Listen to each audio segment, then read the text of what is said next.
کا ہمارا جو مضمون ہے وہ وہی پرانا مضمون ہے جس پر ہم بات کر رہے ہیں کہ جس طرح پچھلے اتوار کو بھی میں نے آپ سے بات کی کہ کس طرح ہم خدا میں آگے بڑھ سکتے ہیں، ہم روحانی طور پر، ہم اسپرچل طور پر کس طرح گروتھ کر سکتے ہیں۔ جس طرح ہم ایز اے کرسچن ہیں، ہم دعا کرتے ہیں، ہم چرچز میں جاتے ہیں، لیکن ہمیں ضرورت ہے کہ ہم اس بات پر غور کریں کہ آیا ہم روحانی طور پر بڑھ رہے ہیں، یا ہمیں ضرورت ہے ہم جان سکیں کہ ہم کس طرح روحانی طور پر بڑھ سکتے ہیں۔ آمین۔ تو آئیے خدا کے کلام میں سے سیکھیں گے افسیوں کی کتاب اس کا 4 باب، خدا کے کلام میں سے افسیوں کی کتاب اس کا 4 باب، اس کی 14 سے 15 آیات تک خدا کے کلام میں سے تلاوت کریں گے۔ افسیوں کی کتاب اس کا 4 باب، اس کی 14 سے 15 آیات تک خدا کے کلام میں سے پڑھیں گے۔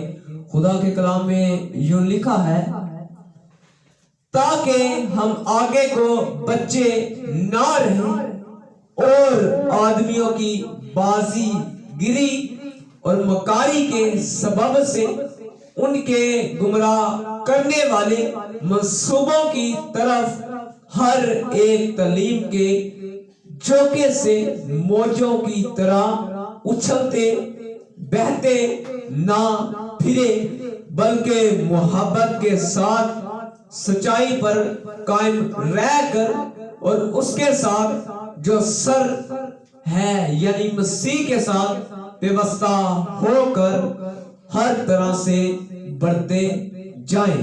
خدا کے کلام مقدس کا پڑھا جانا اور سنا جانا ہم سب کے لیے باعث سے برکت ہو، آمین۔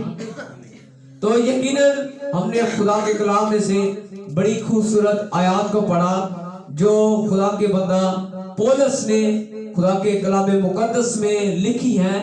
تو پولس جو ہے وہ ہمیں انکرج کر رہا ہے، ہمیں بتا رہا ہے کہ بچے نہ بنو، ہلیلویا۔ تو بچے جو ہوتے ہیں انہیں ہمیشہ کوئی نہ کوئی چیز دینی پڑتی ہے، وہ آگے کسی کو کوئی چیز نہیں دے سکتے، وہ ہمیشہ کسی نہ کسی چیز کے محتاج رہتے ہیں۔ لیکن خدا کا کلام کہتا ہے کہ تم آگے کو بچے نہ بنو، تم بولے نہ بنو، بلکہ خدا کا کلام کہتا ہے تم عقل مند بنو، تاکہ جب ہم عقل مند ہوں گے تبھی ہم جان سکیں گے کہ خدا کا کلام ہمیں کیا کہہ رہا ہے، ہمیں کس طرح خدا کے کلام کے مطابق چلنا ہے۔ اس لیے خدا کا کلام ہمیں کہہ رہا ہے کہ تم آگے کو بچے نہ رہو۔ کیوں؟ کیونکہ پولس کو پتا ہے کہ کس طرح آگے کو دن آ رہے ہیں، کس طرح مخالف مسیح آئے گا، کس طرح جھوٹے نبی اٹھیں گے۔ اسی لیے خدا کا کلام جو پولس کی طرف سے یہاں پر لکھا گیا ہے تو وہ کہہ رہا ہے کہ تم آگے کو بچے نہ رہو، ہلیلویا۔ تو خدا چاہتا ہے کہ ہم میچور ہو جائیں، ہم خدا کے کلام پر عمل کرنا شروع ہو جائے، ہم میں عقل آ جائے، ہم میں حکمت آ جائے۔ اور یقیناً حکمت کس کی طرف سے ہے؟ خدا کی طرف سے، ہلیلویا۔ تو خدا چاہتا ہے کہ اگر ہم روحانی طور پر آگے بڑھنا چاہتے ہیں، گروتھ کرنا چاہتے ہیں، تو خدا کا کلام ہمیں کہتا ہے کہ تم کس کے جیسا کردار اپناؤ؟ مسیح جیسا، آمین۔ ابھی ہم نے آیات کو کیا پڑھا؟ 15ویں آیت میں کیا لکھا ہے کہ مسیح کے ساتھ پیوستہ رہنا ہے، یعنی مسیح کے ساتھ قائم رہنا ہے، مسیح جیسا بننا ہے۔ جیسا مسیح نے ہم سے محبت کیا ہے ویسی دوسروں سے محبت رکھنی ہے، پھر ہم آگے بڑھ سکتے ہیں، پھر ہماری روحانی ترقی ہے۔ ہمیں ضرورت ہے کہ اگر ہم روحانی طور پر آگے بڑھنا چاہتے ہیں، اگر ہم خدا میں آگے بڑھنا چاہتے ہیں، تو سب سے پہلے ہم دیکھیں کہ آیا میری زندگی میں کتنی برکت ہے، یا میں کتنا خدا کے ساتھ چل رہا ہوں۔ ہمیں ضرورت ہے پھر ہم فیصلہ کریں کہ اب نہیں، میں اب روحانی طور پر آگے بڑھوں گا، اب میں اتنی دیر خدا کے کلام کو سنوں گا، اتنی دیر دعا کروں گا، اتنی دیر خدا کے کلام کو پڑھوں گا، हालेलुया। तो हमें जरूरत है कि अगर हम रूहानी तौर पर आगे बढ़ना चाहते हैं तो सबसे पहले फैसला करें, क्योंकि जब हम कोई भी काम को करते हैं तो हमें सबसे पहले हम उसका फैसला करते हैं कि हमने इस काम को इस तरह करना है, फिर ही हम उस काम को सरंजाम दे सकते हैं। और फिर हमें जरूरत है कि हम इसके लिए कोशिश करना शुरू करें, क्योंकि पहले हम फैसला करते हैं, फिर हम मेहनत करते हैं, काम करते हैं, फिर हम मेहनत करेंगे, दुआ कर सकते हैं, आप कलाम को पढ़ सकते हैं या सुन सकते हैं। इस तरह भी आपकी रूहानी ग्रोथ होती है। हालेलुया। तो हम एक और आयत को खुदा के कलाम में से पढ़ेंगे। पहला थस्सलुनीकियों उसका 4 बाब उसकी 3 से 4 आयत तक। पहला थस्सलुनीकियों उसका 4 बाब उसकी 3 से 4 आयत तक खुदा के कलाम में लिखा है, चुनाचा खुदा की मर्जी ये है कि तुम पाक बनो, यानी हराम कारी से बचे रहो, और हर एक तुम में से पाकीज़गी और इज्जत के साथ अपने ज़रफ़ को हासिल करना जाने। आमीन।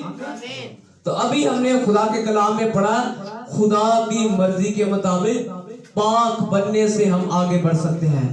हालेलुया। तो हमें जरूरत है कि हम खुदा की मर्जी को जब अपनी जिंदगियों में बजा लाएंगे, जब हम देखेंगे कि आया इस काम को जब मैं कर रहा हूँ इसमें खुदा की मर्जी है, क्या इसमें हम पाक हैं? अगर हम पाक हैं, इसमें खुदा की मर्जी है, तो यकीनन वो काम खुदा को पसंदीदा होगा।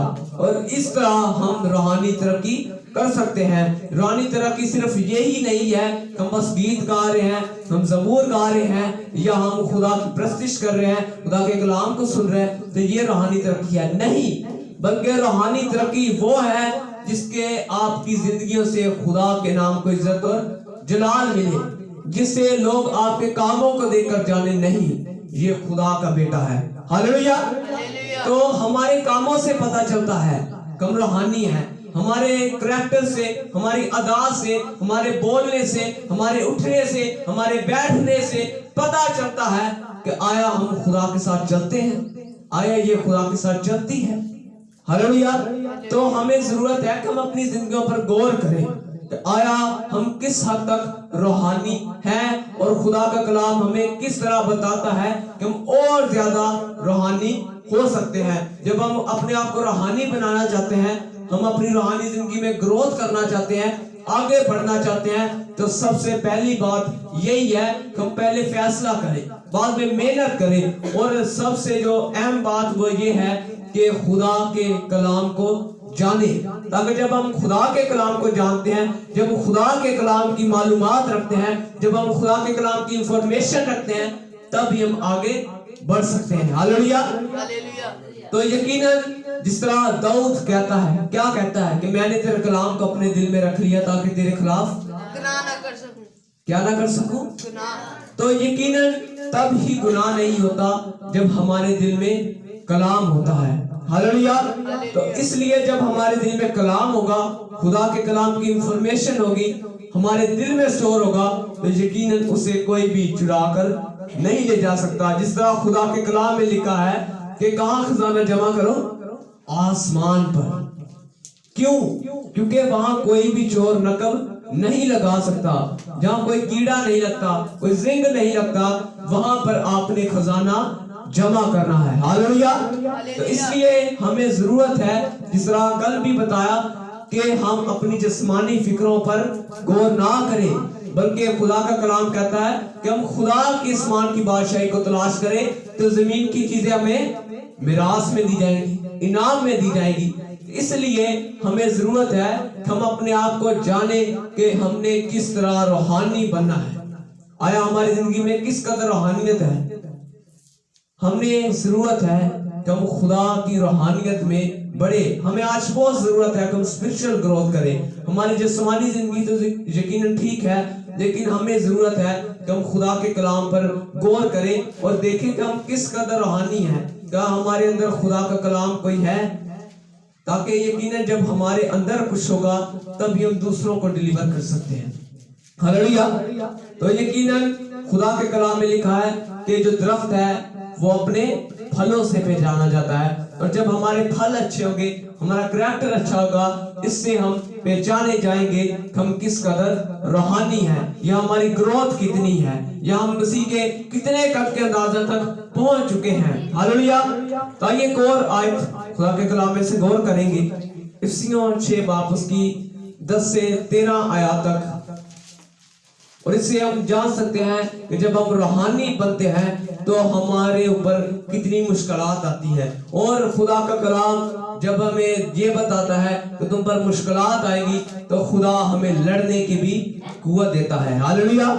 तो आइए खुदा के कलाम में से पढ़ेंगे इफिसियों 6 बाब उसकी 10 से 13 आयत तक। खुदा के कलाम में लिखा है, गर्ज खुदावन में और उसकी कुदरत के जोर में मजबूत बनो, खुदा के सब हथियार बांध लो, ताकि तुम इब्लीस के मंसूबों के मुकाबला में कायम रह सको, क्योंकि हमें खून और गोश्त से कुश्ती नहीं करना, बल्कि हुकूमत वालों, इख्तियार वालों और उस दुनिया की तारीकी के हाकिमों और शरारत की रूहानी फौजों से जो आसमानी मकामों में है।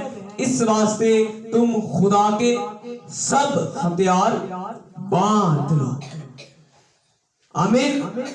तो खुदा का कलाम हमें क्या कहता है कि खुदा के सब हथियार बांधने हैं। यहाँ पर 11वीं आयत में भी सब हथियार का जिक्र हुआ है, और 13वीं आयत में भी सब हथियार का जिक्र हुआ है। इसका मतलब ये है कि हम खुदा के सब हथियार को बांध लें, और यकीनन हमारी जो लड़ाई है इब्लीस के साथ है, उन शरारत की फौजों के साथ है, और उन रूहानी फौजों के साथ जो आसमानी मकामों में है। और यकीनन इंसान बहुत कमजोर है, और इस वजह से जो पौलुस है वो इफिसियों की कलीसिया को ये लिख रहा है कि खुदावन के सब हथियार बांध लो, क्योंकि जब हमारे पास खुदा के हथियार होंगे फिर हम लड़ सकते हैं। क्योंकि हमारी जंग जो है वो खून और गोश्त से नहीं है।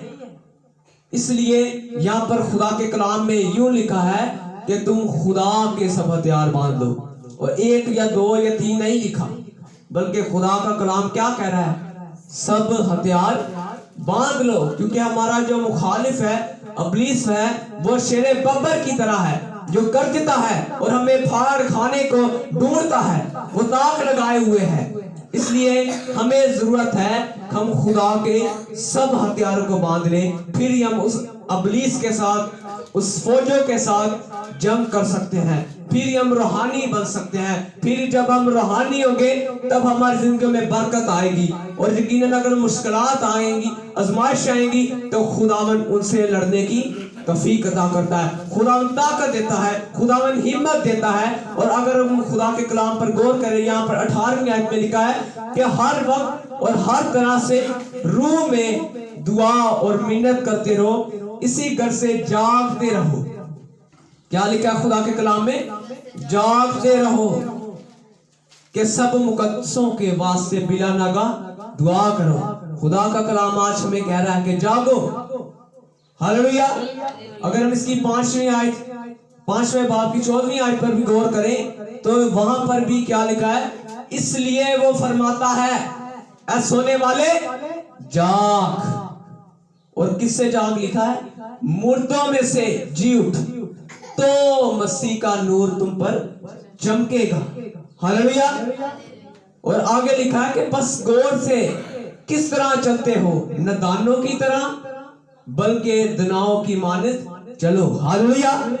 तो खुदा का कलाम आज हमें क्या कर रहा है कि उठना है, हमने जागना है, हमने देखना है कि किस तरह हमारा मुखालिफ, हमारा इब्लीस जो हमसे मुकाबला करने को ताक लगाए हुए है, हमें किस तरह उठना है। अगर हम सोते रहे तो फिर तो चोर नकब लगा कर चुरा कर ले जाएगा। इसलिए हमें जरूरत है हम जागे, हम उठें। और खुदा का कलाम बड़े सख्त अल्फाज में कह रहा है कि मुर्दों में से जी उठ। खुदा का कलाम हमें मुर्दे कह रहा है, जो खुदा के कलाम पर अमल नहीं करते, जो सोए हुए हैं, उन्हें पता नहीं है इब्लीस किस तरह की जिंदगी में काम कर रहा है। खुदा का कलाम उन्हें क्या कह रहा है? मुर्दे। हालेलुया। तो इस वजह से खुदा का कलाम हमें कह रहा है कि मुर्दों में से जी उठ। तो शर्त लगी हुई है यहाँ पर, खुदा का कलाम क्या कह रहा है? मुर्दों में से जी उठ तो खुदा का नूर तुम पर चमकेगा।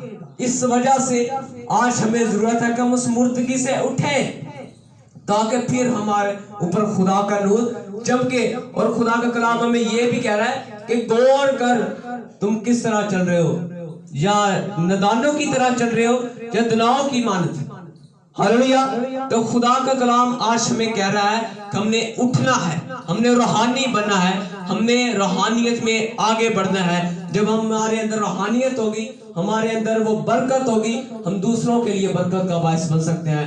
जब हमारे पास कुछ होगा हम दूसरों को दे सकते हैं, हम अपने खानदान की बरकत का बायस बन सकते हैं, हम अपने घराने की, हम अपनी कौम की बरकत का बायस बन सकते हैं। हालेलुया। इस वजह से हमें जरूरत है कि हम खुदा के कलाम को अपने अंदर रख लें। हालेलुया। हमें जरूरत है कि हम अगर स्पिरिचुअल ग्रोथ करना चाहते हैं तो अगर हमें जरूरत है कि हम बच्चे ना रहें, बल्कि खुदा के कलाम में क्या लिखा भी हमने पढ़ा कि पौलुस ने क्या कहा कि हम आगे को बच्चे ना रहें। क्यों कहा? क्योंकि उसे पता है कि जो बच्चे हैं उसे तो कोई समझ नहीं होते, वो बोले होते हैं। इस वजह से खुदा का कलाम कहता है कि हमें मैच्योर होने की जरूरत है, हमें तनाव बनने की जरूरत है, हमें पहचानने की जरूरत है कि क्या बात दुरुस्त है, क्या बात गलत है। हालेलुया। तो खुदा का कलाम हमें कहता है कि हम रूहानी बने। और जिस तरह दाऊद भी क्या कहता है कि मैंने तेरे कलाम को अपने दिल में रख लिया। क्यों रखा? ताकि तेरे खिलाफ गुनाह न कर सकूं। इस वजह से हमें जरूरत है आज कि हम खुदा के कलाम को दिल के अंदर स्टोर करें। और यकीनन एक दिन आना है जिस सारे जो पेजेस हैं ये साफ हो जाने हैं, कलाम ने मिट जाना है और वही चीज रह जानी है जो हमारे दिलों में हो। हालेलुया। तो हमें जरूरत है हम कलाम को अपने दिल पर नक्श कर लें। आमीन। तो आइए इसी तरह अपने सर को झुकाएंगे और खुदा की शुक्रगुजारी करेंगे आज की खूबसूरत कलाम के लिए, खूबसूरत वक्त के लिए जो खुदा ने हमें दिया। आज जो खुदा ने हमें सिखाया हमें किस तरह अपनी ग्रोथ कर सकते हैं और किस तरह हमें जरूरत है कि हम अपनी बरकत को रिसीव करें।